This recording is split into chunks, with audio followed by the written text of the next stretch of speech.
Carlos, solicito muy especialmente, por favor, tomen asiento. Vamos a dar inicio a este segundo día del Foro de la Salud y 26º Foro Farmacéutico. En nombre de la Asociación Nacional de Empresarios de Colombia, ANDI, les damos una cordial bienvenida. Recuerden, por favor, mantener sus equipos de telecomunicación en vibración o silencio si es posible. Les informamos que pueden seguir el minuto a minuto de este evento con los hashtags numeral Foro Salud Andi, numeral Foro Farma Andi y a través de nuestra cuenta oficial en Twitter, @Andi_Colombia. Los motivamos a que nos envíen sus comentarios a través de esta red social y hacer este evento tendencia nacional. Para dar inicio a este segundo día de agenda académica, invito al escenario al doctor Bruce McMaster, presidente de la ANDI, quien se dirigirá a todos ustedes con unas palabras de bienvenida y quien presentará un contexto del sector de la salud. Doctor McMaster, bienvenido.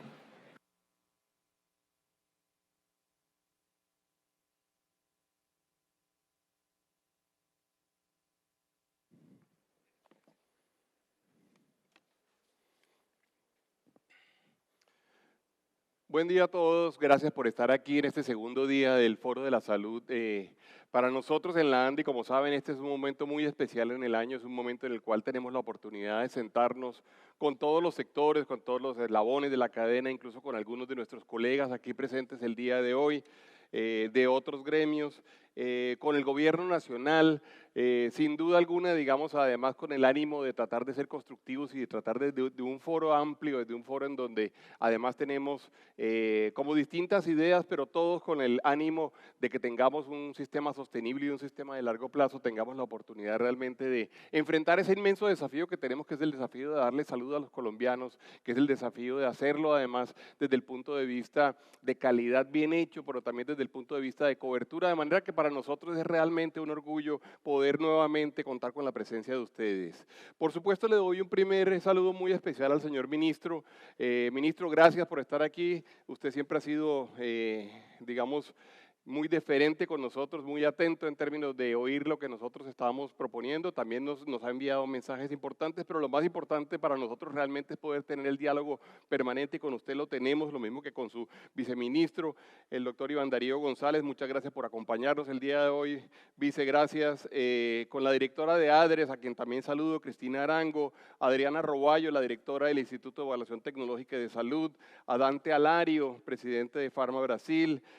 Saludo también, como mencionaba ahorita, a los compañeros y colegas de otros gremios aquí presentes el día de hoy, a nuestros conferencistas además que se toman el trabajo de acompañarnos, de viajar, de venir, Mario Alfonso Puig, Daniel Kraft, Jeffrey Sturcio, con quien estuve hablando ahorita, a los presidentes de las juntas de las directivas de las cámaras de la salud de la ANDI, que son ya varias y ahora voy a hablar un poco de ello, a los directivos y representantes de las empresas que nos acompañan, les doy un saludo especial, le doy un saludo también a los directores de nuestras cámaras, Ana María, por supuesto, Vesga, Marisol Sánchez, Ingrid Reyes, Carlos Jurado, saludo a todo el equipo de la ANDI, a los afiliados de esta organización, que además son los que realmente son la razón de ser de esta ANDI, que pretende construir más país todos los días, y saludo también, por supuesto, a los amigos y compañeros de los medios de comunicación que tanto nos ayudan en la divulgación del mensaje que produce esta asociación, que es la Asociación de los Empresarios de Colombia. Esta presentación mía, ustedes saben, tradicionalmente lo que hago es tratar de dar una actualización del panorama económico y tratar de además darle a ustedes todos un mensaje de en qué economía estamos, que en este caso en realidad se trata de un mensaje que con realismo busca que haya un reconocimiento, que haya el reconocimiento de que efectivamente Colombia es un país en el cual vale la pena invertir, un país en el cual vale la pena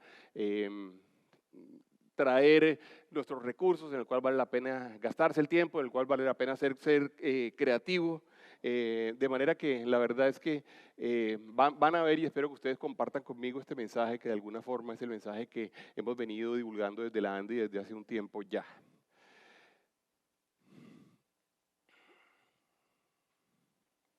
Como les decía, vamos a arrancar con la sección de panorama económico, en donde lo primero que hay que decir, y quiero de alguna forma hacerles caer en cuenta de lo que está pasando en este momento en el mundo. este momento no es el mejor momento en términos de crecimiento económico para la economía mundial.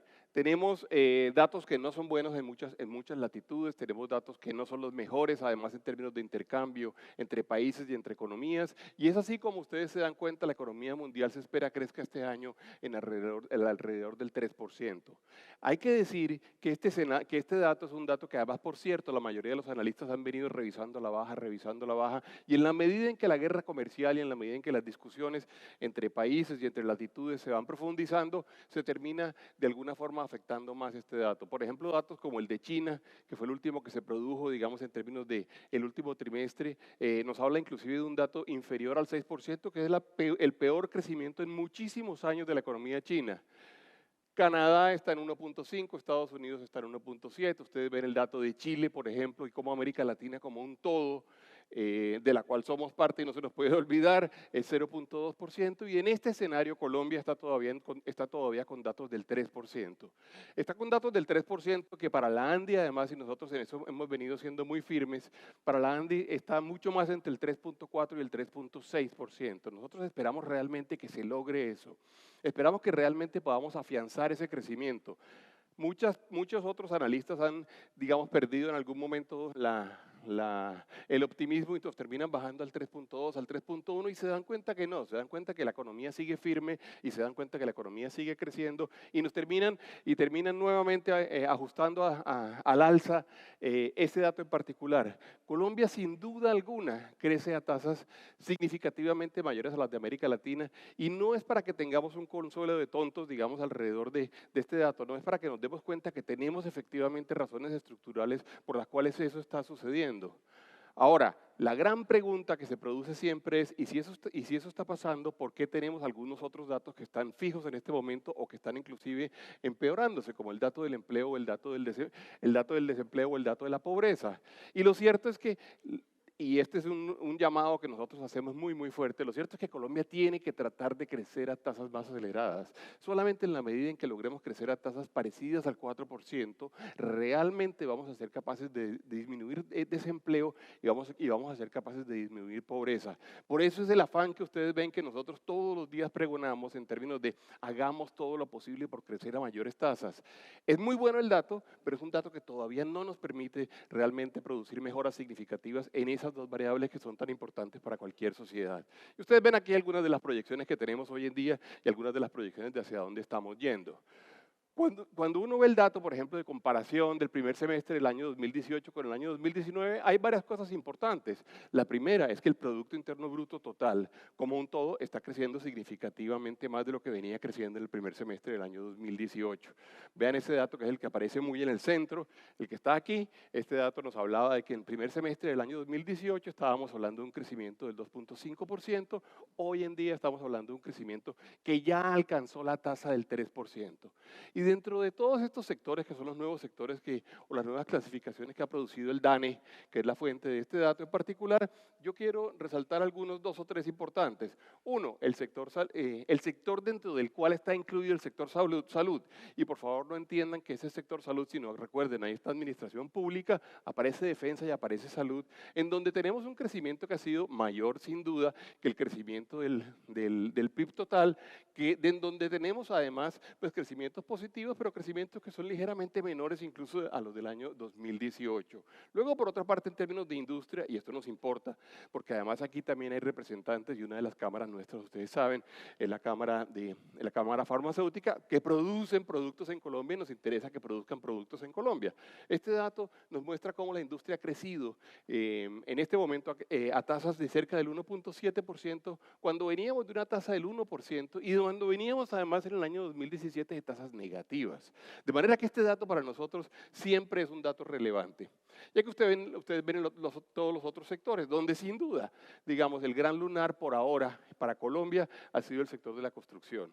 Ahí sin duda hay que hacer un esfuerzo importante, hay que hacer un esfuerzo grande, inclusive nosotros hemos venido produciendo recomendaciones al gobierno nacional para que hagamos un esfuerzo especial, digamos, alrededor de lo que pueda suceder allí en industria. Incluso tenemos algunas diferencias con el ministro de Vivienda y con el ministro de Hacienda, porque nosotros hemos venido diciendo que vale la pena que nos concentremos en bajar el inventario de la vivienda no bis.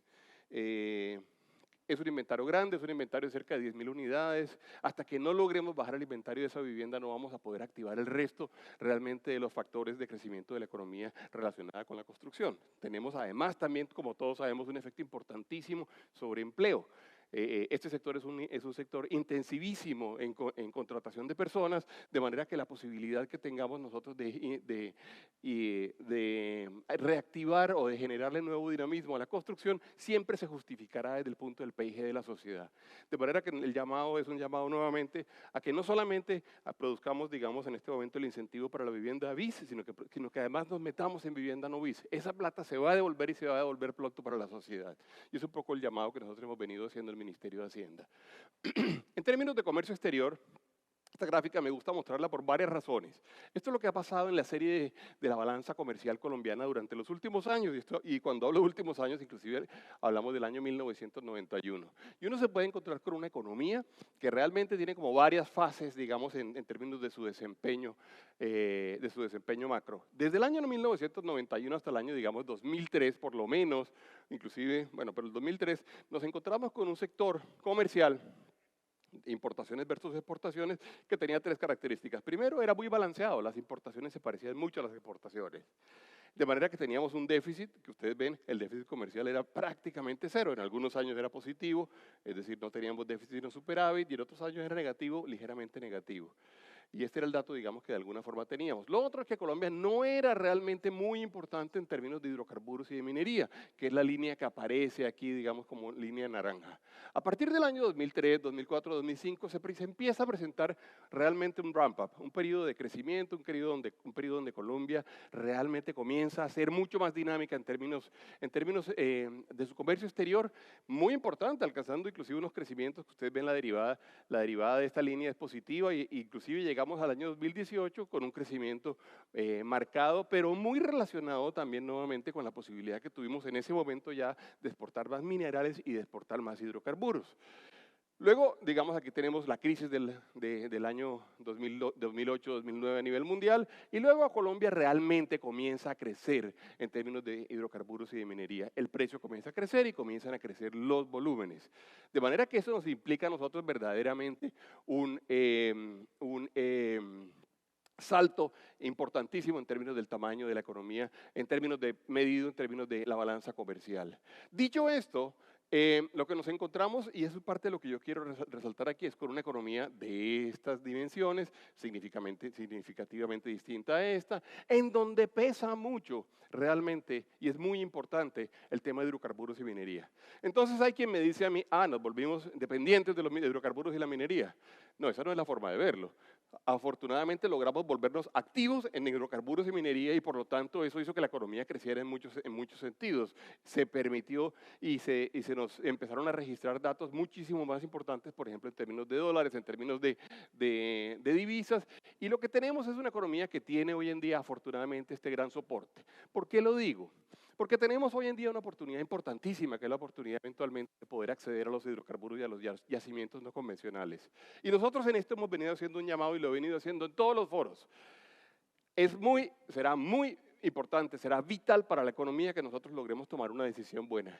Y el llamado nuestro es, si somos capaces de poder hacer una actividad o desarrollar actividad económica relacionada con hidrocarburos y yacimientos no convencionales de forma sostenible, de forma que efectivamente desde el punto de vista social, pero también desde el punto de vista ambiental, se puede llevar a cabo, a Colombia tiene que tomar esa decisión y debe tomarla ya. Además tenemos que tomarla ya, porque si nosotros no exportamos esos productos, alguien más los va a exportar y se lo va a consumir en todo caso la humanidad. Y por cierto, son productos que van a terminar siendo reemplazados relativamente rápido en términos de la historia. De manera que si con ciencia, con datos, con información fidedigna y con decisiones responsables somos capaces de hacer el ejercicio de poder llevar a cabo la explotación de yacimientos no convencionales, lo más razonable para una economía como la colombiana es que lo hagamos. ¿En qué se va a reflejar? Se va a reflejar en las metas de pobreza, en las metas sociales, en las metas de empleo, en las metas de inversión, en las metas de balanza cambiaria, en las metas de déficit o superávit fiscal. De manera que ese es un dato que no es menor y es un dato que para toda la economía será importante.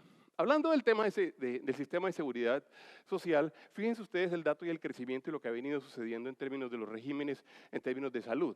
Esta es también la historia desde el año 2000 hasta el año 2019 y nos encontramos, vean ustedes, con este dato que aparecía aquí, estábamos hablando en ese momento del 56% de cobertura, hoy la cobertura es una cobertura de cerca del 95%, creo que es el 95.2%, la suma del subsidiado, el contributivo y el especial, en donde tenemos realmente una muy importante parte de la población cubierta. Y eso se ha logrado porque el Estado se ha transformado, se ha logrado porque las normas se han transformado, pero se ha logrado también porque ha habido un sector empresarial que ha estado dispuesto a acompañar este crecimiento. Y un sector empresarial que ha crecido. Y es que no solamente nosotros estamos acompañando al Estado en el cumplimiento de su función constitucional de proveer salud a los colombianos, sino que adicionalmente estamos generando actividad empresarial. Y es un poco como la otra pata de la mesa. Y esa pata de la mesa, digamos, es la que nosotros proponemos sea cuidada, sea responsablemente tenida en cuenta y sea estimulada e incentivada. Yo, como lo he dicho varias veces, el sector salud en Colombia es uno de los APPs más grandes que hay quizá en el continente.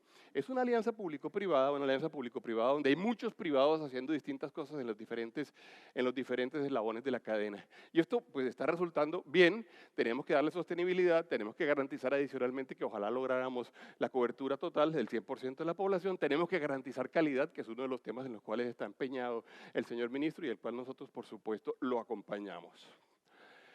Los otros indicadores sociales, que son los indicadores que tienen que ver efectivamente con la capacidad que tengamos nosotros de poder pagar las cosas y de hacerlas. Uno, el de pobreza, fíjense ustedes. Colombia es un país que ha cambiado sustancialmente. En el año 2002 teníamos un indicador de pobreza del 49.7%, es decir, cerca de la mitad de la población colombiana estaba en condiciones de pobreza.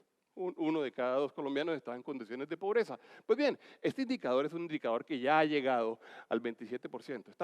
Está en este momento un poco estancado. Durante los 2 últimos o 3 últimos años ha estado estancado y esta conversación tiene que ver con la conversación de crecimiento. Si una economía crece el 1.7 en el año 2017, crece 2.8 en el 2018 y crece 3.4 en el 2019, por supuesto es una economía que todavía no está generando los excedentes suficientes como para que podamos mejorar más estos indicadores. Entonces el tema del crecimiento, fíjense ustedes, tiene que ver también con esta línea, que es una línea que se nos ha horizontalizado y tenemos que tratar de que otra vez, digamos, adquiera la pendiente negativa que veníamos trayendo. Lo mismo pasa con las condiciones de pobreza extrema. A lo mismo pasa con el tema del desempleo.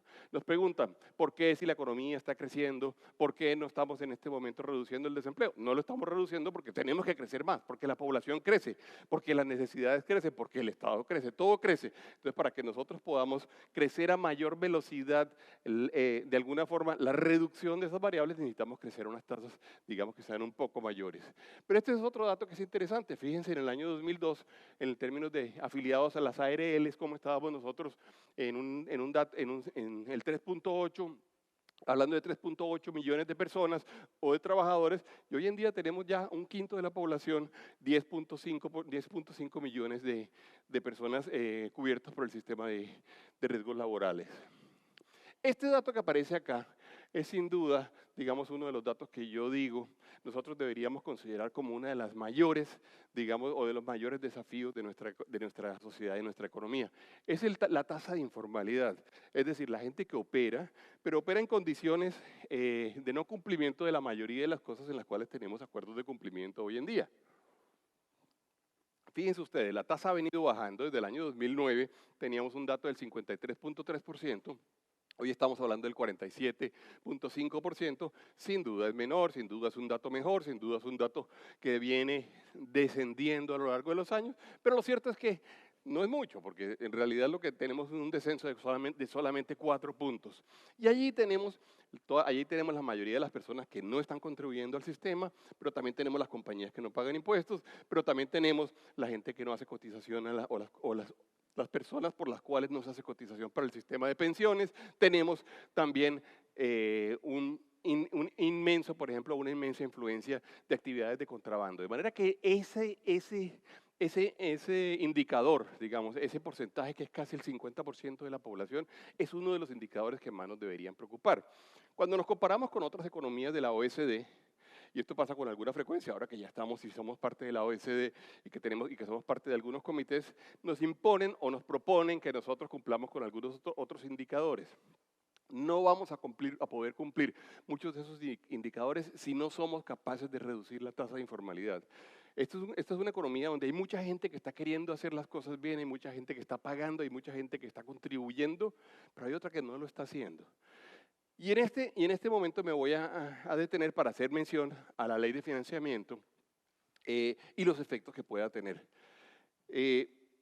Hay que decir, y es un mensaje que nosotros hemos venido dando, la ley de financiamiento que salió es una ley que sin duda tiene en cuenta y se dedica a tener en cuenta las posibilidades que tenga Colombia realmente de hacer un desarrollo de su sector empresarial en forma mucho más dinámica. Refleja, y esto hay que decirlo, la posición del presidente y la posición del gobierno nacional, donde dicen, nosotros reconocemos que el hecho de que eventualmente haya mayor actividad empresarial, le conviene a todo el mundo. La mayor actividad empresarial le conviene a las metas de crecimiento, la actividad empresarial le conviene a las metas de recaudo de impuestos, la mayor actividad empresarial le conviene a las metas de reducción del desempleo. Eso es clarísimo. También le conviene, por supuesto, a las metas de cobertura o a las metas de sostenibilidad de sistemas como el sistema de seguridad social, incluyendo, por supuesto, el sistema de salud. Dicho eso, se hicieron unos esfuerzos grandes para incluir unas ciertas medidas que realmente nos acercan, digamos, al promedio de América Latina. Estábamos muy lejos, en renta estábamos lejísimos, el 37% realmente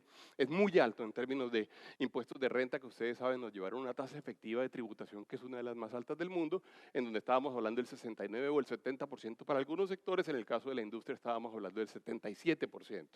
Dicho esto, esta ley había logrado realmente corregir o ha logrado realmente corregir una muy buena parte de las distorsiones del sistema que nos quitan competitividad y que nos hacen menos atractivos, por supuesto, para temas como la inversión extranjera. Con esto sobre la mesa, hay que decir que una de las cosas más interesantes que trae la ley de financiamiento es el tema de formalización y de reducción de la informalidad relacionados con temas como el régimen simple. Todo el mundo sabe que Colombia ha hecho múltiples esfuerzos en tratar de generar mayor formalidad y, por ejemplo, teníamos en la reforma tributaria del año 2016, teníamos una propuesta que era interesante, que era la propuesta del monotributo, que ustedes saben que era una posibilidad que había de ofrecerle a unas tiendas y ofrecerle básicamente a unos comercios pequeños de 40 metros cuadrados, la posibilidad de que pagaran un solo impuesto y eso les valiera para formalizarse. Pues bien, eso finalmente logró que se acogieran 200 tiendas en Colombia, lo cual, por supuesto, es un número irrisorio. La propuesta que aparecía de régimen simple o que hay de régimen simple en la ley de financiamiento es una propuesta que además ha demostrado que va a ser exitosa. Es decir, ya en este momento hay cerca de 8.000 compañías o 8.000 empresas pequeñas y medianas que han decidido acogerse al régimen y eso sencillamente, ver comparado con los 200 o con los anteriores que teníamos que eran prácticamente cero, pues nos dan una idea de lo útil que es. Dicho esto, la posición que nosotros hemos planteado alrededor del fallo de la Corte Constitucional es la posición, por supuesto, de respeto total a lo que diga la Corte. Para eso la tenemos, para que cuando tenemos discusiones, pues nos diga qué es lo que se debe hacer y qué es lo que no se debe hacer, y tenemos que respetar lo que diga la Corte. Primer punto. Segundo punto, la Corte le dio la oportunidad al gobierno y al Congreso de tramitar una nueva ley. Pues bien, la esperanza nuestra es que se tramite una nueva ley, el presidente también coincide con esto y lo ha dicho y aparentemente lo va a hacer, tramitar una nueva ley con un texto exactamente igual al texto que había sido aprobado, discutido, debatido y que era una decisión del legislativo a final del año 2018 y de verdad que tenemos que hacer un llamado todos al Congreso de la República para que ojalá realmente pensando en el bien general, pensando realmente en intereses superiores, le dé un trámite que permita que esa ley llegue al Congreso y que pueda ser aprobada tal como había sido aprobada en el pasado. ¿Por qué digo esto? No porque no querramos que el Congreso de la República dé un debate que tiene el derecho de dar, por supuesto, sino porque realmente nosotros creemos que se generaría una incertidumbre muy grande si volvemos a abrir una caja de Pandora en donde cualquiera va a terminar tratando de incluir dentro de esa modificación de la ley sus intereses propios o sus intereses particulares. La historia de los debates de las reformas tributarias en Colombia ha sido complejísima. Y ha sido complejísima porque todo el mundo trata de meter sus cosas. Recordemos, en el año 2018 hubo cerca de 2.000 proposiciones, algunas muy pequeñas, algunas muy puntuales, algunas muy sectoriales y muy focalizadas para tratar de sacar cosas que favorecían al uno o al otro. El llamado nuestro es, vamos a actuar con grandeza todos los colombianos, incluyendo los gremios, incluyendo las empresas, incluyendo, por supuesto, los particulares. Tratemos de sacar la ley como está hoy en día y sigamos dando nuestros debates. De hecho, les quiero decir, nosotros demandamos, por ejemplo, junto con la Bancaria, demandamos el artículo que hablaba de la sobretasa a las entidades financieras, porque creemos que no es justo que haya unos sectores que paguen una tasa y otros que paguen otra. Pues bien, la propuesta nuestra es, tratemos de sacar esa ley adelante como está, como fue aprobada, y sigamos con la demanda. Porque entre otras cosas, la demanda no era una referencia a que había sido un trámite o una publicación extemporánea, una publicación que no se había hecho. Nosotros no la estábamos demandando por eso. La demandábamos porque efectivamente había razones de fondo para demandarla, especialmente la razón del equilibrio y de la igualdad. Hagamos eso y mantengamos nuestras demandas y mantengamos nuestras aspiraciones y mantengamos nuestras aspiraciones de que se corrijan, pero tengamos una ley vigente. Va a ser muy importante para todos realmente poder contar con una decisión que se había tomado para poder planear nuestros negocios y para poder planear nuestra vida desde el punto de vista de certidumbre jurídica. Dicho esto, aquí está el dato de pensiones, fue un paréntesis grande, pero es un paréntesis que yo considero importante. Y es un llamado para todos. Todo el mundo quería, estoy seguro, y ahora le voy a pedir a alguien que me levante la mano y me diga, ¿a quién no se le ha ocurrido que el próximo trámite de la ley pudiera ser una oportunidad para mejorar algo? Levante la mano. ¿A quién no se le ha ocurrido? Nadie levanta la mano, nadie levanta la mano porque se nos pasa por la mente, por supuesto. Pero aquí sí que necesitamos realmente ponernos de acuerdo y actuar, digamos, por el interés superior y poder sacar adelante un par de meses con todos los trámites, por supuesto, con todos los tiempos, con todas las publicaciones, por favor, y que podamos sacar nosotros adelante una ley y tengamos una ley que nos dé certidumbre jurídica. Desde el punto de vista de pensiones, fíjense lo que pasa un poco lo mismo, teníamos niveles del 70%, hoy estamos hablando de niveles del 62% de los ocupados que no pagan pensión, y desde el punto de vista, digamos, de centros urbanos y de áreas rurales, centros urbanos, centros poblados, perdón, y zonas dispersas rurales, fíjense ustedes cómo este dato es un dato que se empeora significativamente, mientras en promedio anual, digamos, aquí teníamos 70%, aquí tenemos en este momento 90%. Personas que no cotizan a pensiones, 90% no cotiza. En términos nacionales, 62.3, y en términos de los centros poblados y zonas rurales dispersas, 84.5. Luego también hemos tenido algunos datos interesantes, y dentro de este dato que además nos debe pues, llamar la atención sobre qué cosas podemos hacer y cómo las podemos hacer, y tenemos el dato, digamos, de competitividad. Fíjense cómo Colombia, y este fue un dato que nos dio ahorita el UEF, el último dato de competitividad, mejoramos 3 puntos. Y aquí quisiera, 3 puestos, perdón. Y aquí quisiera decir que hay cosas en las cuales mejoramos. Una de ellas fue en términos de capital humano el sistema de salud, y fíjense cómo pasamos del puesto 35 al puesto 16. Fíjense ustedes cómo mejoramos también en ambiente favorable para infraestructura, fíjense cómo mejoramos en estabilidad macroeconómica, y aquí sí que importa el tema de la ley de financiamiento. Fíjense ustedes cómo mejoramos en mercado. Tenemos algunos datos en los cuales hemos desmejorado, y esto recuerden que es desmejora comparativa, no es que nosotros en términos absolutos hayamos desmejorado, no. Muy probablemente lo que hay detrás de esto es que hay gente que ha mejorado más velozmente que nosotros en algunos de estos indicadores. Perdón. Desde el punto de vista de salud, y voy a hablarles a ustedes, digamos, específicamente de lo que vamos a tocar en el foro y de algunas de las conclusiones que pudiéramos sacar del ejercicio que se ha realizado durante el último año y aspiraciones que tenemos para el próximo año, yo quiero poner en contexto como algunos de estos datos que son importantes. Primero, fíjense ustedes cómo hemos venido, sin duda alguna, digamos, mejorando o aumentando el gasto total en servicios de salud en Colombia. Esto, por supuesto, es el reflejo de que nosotros tenemos unos sistemas de cobertura significativamente mayores. Cuando vemos, digamos, desde el punto de vista de contexto, cómo estamos nosotros, y este es el dato del 2016, y este dato es los precios de paridad del 2018, por lo tanto, no son comparables y no vayan a comparar este con este, que es la tendencia que uno siempre tendría. Fíjense ustedes cómo estamos nosotros en el gasto gasto per cápita por salud, perdón, en ese del año 2016 en $829 por persona.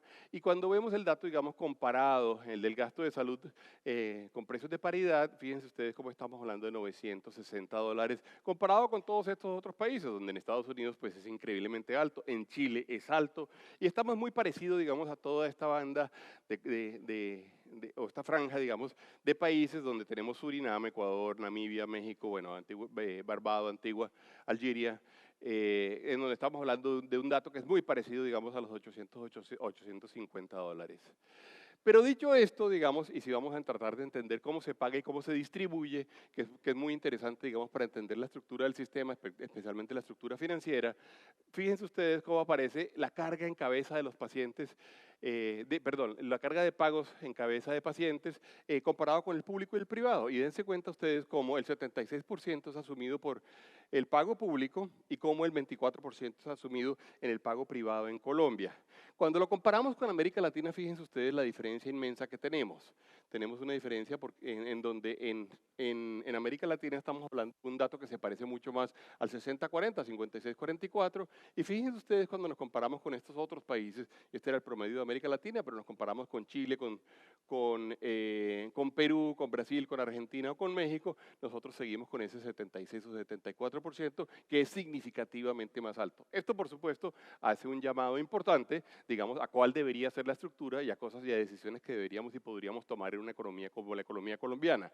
Si ustedes se dan cuenta, el presupuesto es un presupuesto importante, es uno de los sectores con mayor presupuesto, afortunadamente inclusive tenemos el Sistema General de Participaciones que además nos permite hacer algunas asignaciones más o menos fijas y bloqueadas para este tema tal como para el tema de salud.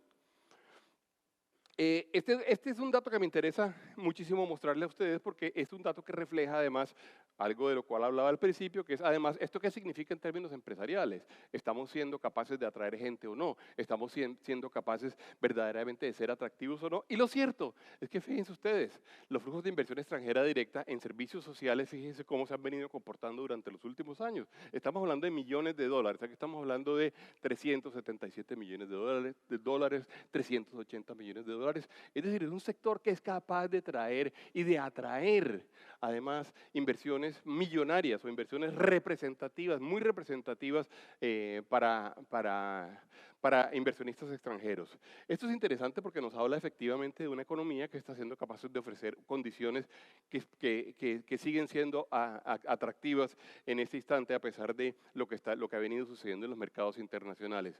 Fíjense ustedes que durante este año, entre marzo y marzo del año 2018 y 19, esta cifra es una cifra que ha venido creciendo significativamente. Estamos hablando de 620 millones de dólares en este caso.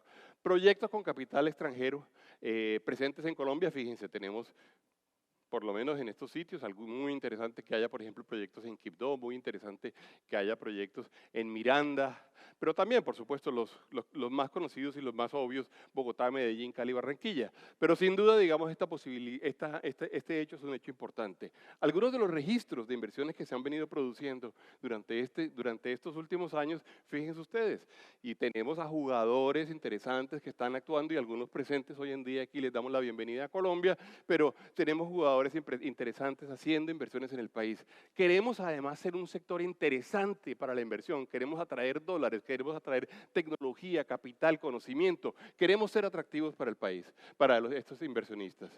Ahora, en todo caso, ¿por qué hubo ruido? ¿Lo devuelvo? ¿Me devuelvo?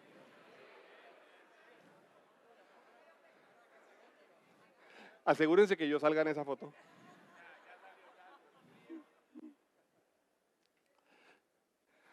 ¿Puedo? Orlando. Bueno. Muy bien. Bueno, un tema que nos interesa mucho es que además queremos ser industrialmente activos. Queremos además y tenemos oportunidades de producir cosas en Colombia. Por supuesto, muy bienvenidos todos los productos internacionales, muy bienvenidos todos los productos producidos en otros lugares del mundo. Estamos abiertos a ello, pero queremos producir aquí. Además, sabemos y queremos y tenemos la oportunidad de ser atractivos para ello. Tenemos actividad tenemos condiciones, por ejemplo, en la Alianza del Pacífico para ser muy competitivos en ello y queremos hacerlo. Por esto y para darles una idea, fíjense usted cómo en la participación global, en términos de producción, somos todavía muy pequeñitos, somos pequeños. Producimos algunas cosas, pero no son importantes en términos internacionales o representativas en términos de volumen total económico representativo a nivel mundial. De manera que la oportunidad que tenemos es una oportunidad grande y estamos empeñados, y así se lo hemos dicho, por ejemplo, a la vicepresidenta cuando está liderando el tema de los pactos sectoriales, estamos empeñados en, además, desde el punto de vista de productos farmacéuticos o dispositivos médicos, en poder producir más en Colombia y poder hacer cosas que sean atractivas. Fíjense ustedes en términos de dispositivos médicos, el mercado cómo ha venido creciendo. Tenemos un mercado que en el año 2017 era de 1.042 millones de dólares. Pues bien, hemos tenido un crecimiento importantísimo. Estamos hablando hoy en día de 1.388 millones de dólares. Eso es lo que estamos pensando para el año 2020. En el año 2019 estamos hablando de 1.276. Colombia tiene una oportunidad allí. Créanme que además cada vez más entretenemos, digamos, conversaciones, por ejemplo, en la Alianza del Pacífico, conversaciones incluso con Estados Unidos. Como ustedes saben, la ANDI lidera el US Colombia Business Council desde el punto de vista colombiano, que es el consejo, digamos, de negocios con Estados Unidos. Ahí vemos oportunidades y vemos oportunidades concretas y oportunidades materiales. En el sector de gases medicinales, fíjense ustedes cómo hoy en día hay cerca de 280.000 pacientes que están siendo atendidos en forma eficiente, muy eficiente, tan eficiente como que cuando uno compara, digamos, el costo de hacer el cuidado en casa de esta modalidad o de este servicio en particular, estamos hablando de un costo de 3.600.000 pesos versus un costo, digamos, de 6 millones que sería el de atención en clínica. Y ahí tenemos también oportunidades y estamos creciendo y estamos acompañando al sistema y estamos acompañando evidentemente al ministro y a todas sus metas de calidad y a sus metas de eficiencia para que podamos nosotros ser cada vez, desde el punto de vista económico, más productivos y tener mejores resultados. Luego fíjense también, la red hospitalaria colombiana ha venido además ganando en reputación. La red hospitalaria colombiana ha venido, y hoy en día cuando uno hace el ranking de hospitales, fíjense ustedes, dentro de los 10 primeros hospitales hay una gran cantidad de hospitales colombianos y cada vez hay más. Y va a haber más. Y de eso también nos tenemos que sentir orgullosos. Ese además es uno de los indicadores más potentes verdaderamente de desarrollo de un país. La capacidad que tengamos con tecnología, con servicio, con infraestructura, de poder servir a los pacientes, inclusive, pues además nos hemos venido posicionando en ello, a los pacientes de otros países. Ahora, desde el punto de vista de avances, y me gusta hablar de eso porque me gusta además ser propositivo y decir hay cosas en las cuales nosotros evidentemente hemos hecho las cosas bien como país y hemos podido, como ustedes se dan cuenta, hemos podido mejorar. Y vamos a hablar del tema de autorregulación. Nos importa mucho la autorregulación, no solo en este sector, sino en otros sectores, porque además somos de los que estamos convencidos de que nosotros podemos llevar la delantera en el comportamiento, digamos, de nuestras organizaciones, más allá de lo que diga la ley o más allá de eventualmente lo que sean las normas de los sistemas o las normas regulatorias. Y en ese orden de ideas, por ejemplo, en autorregulación se conformó el Pacto por la Integridad y Transparencia Sectorial. Ha habido unos ejercicios grandes en términos de fortalecimiento del Código de Ética y ha habido además la propuesta al Gobierno Nacional para adoptar sistemas de autorregulación en términos de publicidad para los medicamentos de venta libre. Y queremos seguir haciendo ese tipo de cosas, ese es el tipo de discusiones que queremos seguir dando. Queremos seguir diciendo, vea, sabe, nosotros creemos que podemos aportar, sin necesidad de que usted nos diga, nos obligue o nos llame la atención, podemos aportar al sistema estos comportamientos. Desde el punto de vista de acceso, digamos, ahí tenemos, pues sin duda, digamos, retos importantes y, por ejemplo, está la actualización del plan de beneficios de salud. Aparece relacionado con ello los esquemas ágiles de inclusión de nuevas tecnologías, que es una de las discusiones más importantes que hemos dado, tanto en términos de medicamentos como en términos de dispositivos y de tratamientos con el ministerio. Y con el ministro hemos logrado y tenemos verdaderamente una conversación en donde realmente, teniendo en cuenta evidentemente el reto de sostenibilidad financiera que tenemos realmente la decisión de poder, y ojalá Colombia lo pueda hacer y nunca nos vayamos a quedar atrás, de poder ir adoptando tecnologías que realmente sean las tecnologías que en el mundo se están utilizando y que se las podamos ofrecer a la población colombiana. Es importante que haya nuevos sistemas de acceso y modelos innovadores de acceso, que se garantice el acceso y la calidad de la prestación de servicio a los usuarios del sistema, metodologías de contención del gasto, teniendo fuentes confiables y de alguna forma. Esto también lo hemos conversado en algunas veces con el ministro, por supuesto, y en eso nosotros estamos dispuestos a ser parte activa, digamos, de este objetivo en particular. Y evidentemente, y lo mencionábamos ahorita, la posibilidad de que pueda haber cada vez más cuidados en los hogares y que pueda haber sistemas como los sistemas de telemedicina que nos permitan además llegar con las mejores tecnologías realmente a otros lugares, o que pueda haber atenciones suficientemente rápidas sin necesidad de que haya movilización del paciente. Desde el punto de vista de competitividad, y de alguna forma era lo que hablábamos ahorita, y en esto es muy interesante, ministro, que usted con el ministro de Comercio y ministro de Desarrollo, Industria y demás nos acompañe para que tengamos una industria pujante y podamos ser cada vez más competitivos. Hemos venido proponiendo desde hace ya un par de años, 2 o 3 años, algunas personas muy activas en ello dentro de las cámaras. Hemos venido adicionalmente nosotros imponiéndonos el reto de tener una política industrial farmacéutica que nos permita verdaderamente aprovechar esas oportunidades de las cuales estábamos hablando. Para eso hemos venido, o queremos que se produzca realmente un plan de negocios del sector farmacéutico que nos permita, digamos, al igual que en otras industrias, y aquí porque además tenemos la capacidad instalada, tenemos la actividad empresarial, tenemos las redes de comercialización, tenemos acceso a la tecnología, podamos verdaderamente ser muy activos y tener esto a disposición realmente de todo el sistema. Muy importante para todo el mundo, para todos los funcionarios públicos, decirlo, hay que fortalecer institucionalmente al INVIMA. El INVIMA tiene que acompañarnos en todos estos propósitos. Si el INVIMA no nos acompaña, nosotros podemos hacer lo que querramos, que vamos a tener un obstáculo muy fuerte relacionado básicamente con una entidad. Esto no puede pasar. Realmente una entidad no puede ser realmente el obstáculo para que haya un desarrollo importante y para que haya un desarrollo permanente de un sector en particular. Y en esto, digamos, sobre eso ya tenemos unas conversaciones mucho más profundas y mucho más directas, donde además se pueden decir más cosas que las que yo estoy diciendo. Pero lo que hay que decir es que efectivamente necesitamos que el INVIMA nos acompañe en este método, en este objetivo en particular. Y luego la negociación de Alianza del Pacífico, en donde hemos venido trabajando en términos de convergencia sanitaria. Ojalá este sea uno de esos temas que en la Alianza del Pacífico se muevan pronto y logremos nosotros en Colombia tener el liderazgo de ellos. Además creemos que podemos ser muy activos en este en particular. Desde el punto de vista de sostenibilidad, ministro, le quiero contar, y además lo va a ver ya, en el panel que tenemos ahora dentro de un rato. Además, en la ANDE, usted sabe, históricamente hemos tenido la Cámara de los Prestadores de la Salud, hemos tenido la Cámara de los Productores y Distribuidores de Productos Farmacéuticos, hemos tenido la Cámara de Dispositivos Médicos y hemos tenido la Cámara de Gases Medicinales e Industriales.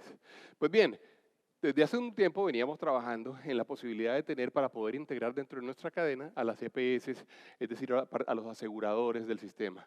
Pues quizá la noticia, ministro, es que finalmente estamos en este momento ya en condiciones de anunciar la creación del comité de empresas de EPS y aseguradoras del sistema, lo que nos va a permitir, entre otras cosas, dar una discusión muchísimo más rica, muchísimo más completa, muchísimo más encadenada alrededor de las soluciones que nosotros podamos ofrecer al sistema. Eso era una aspiración antigua que teníamos, en el sentido de que se nos quedaba siempre, digamos, un pedazo de la cadena sin ser incluida en la discusión. Pues hoy en día lo vamos a incluir. Algunas personas nos decían, sí, pero las conversaciones pueden ser difíciles entre un eslabón y otro de la cadena. Eso siempre pasa en las cadenas productivas. Por supuesto, los que le venden cosas a uno, pues quieren venderlo más costoso. Los que les compran cosas a uno quieren comprarlo más barato.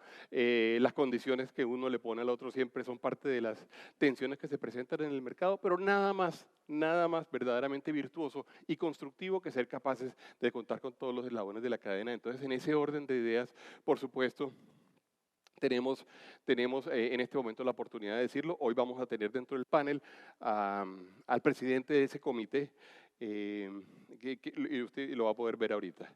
En términos de sostenibilidad, retos que tenemos por delante, por supuesto el reto de la tecnología, que era de alguna forma lo que estábamos hablando ahorita, va a haber sigue habiendo y va a haber cada vez más, y en la medida en que el mundo digital, el mundo de investigación, el mundo científico avance, vamos a tener más posibilidades y más necesidades de incluir dentro del sistema la demanda tecnológica. Por supuesto el reto del envejecimiento y el reto el incremento de la expectativa de vida. El reto, y lo ha mencionado el presidente ya en varias ocasiones. Alguien trajo una guacharaca.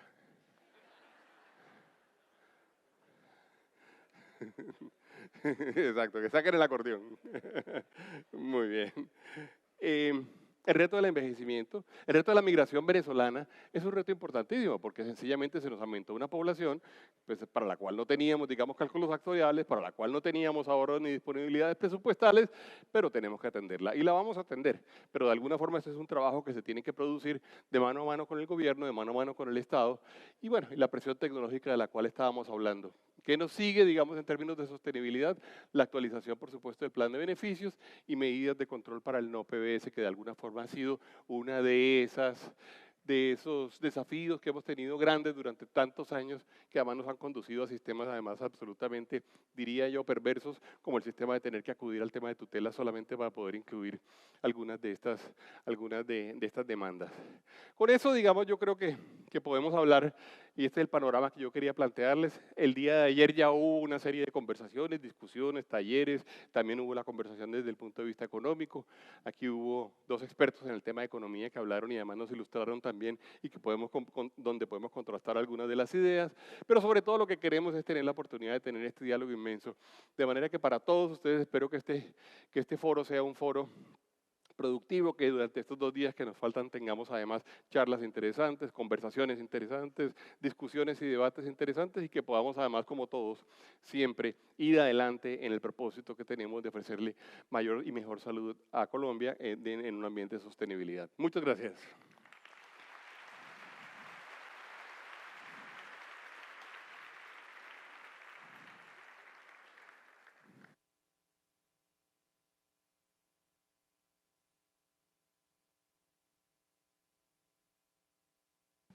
Muchísimas gracias, doctor McMaster, por su presentación.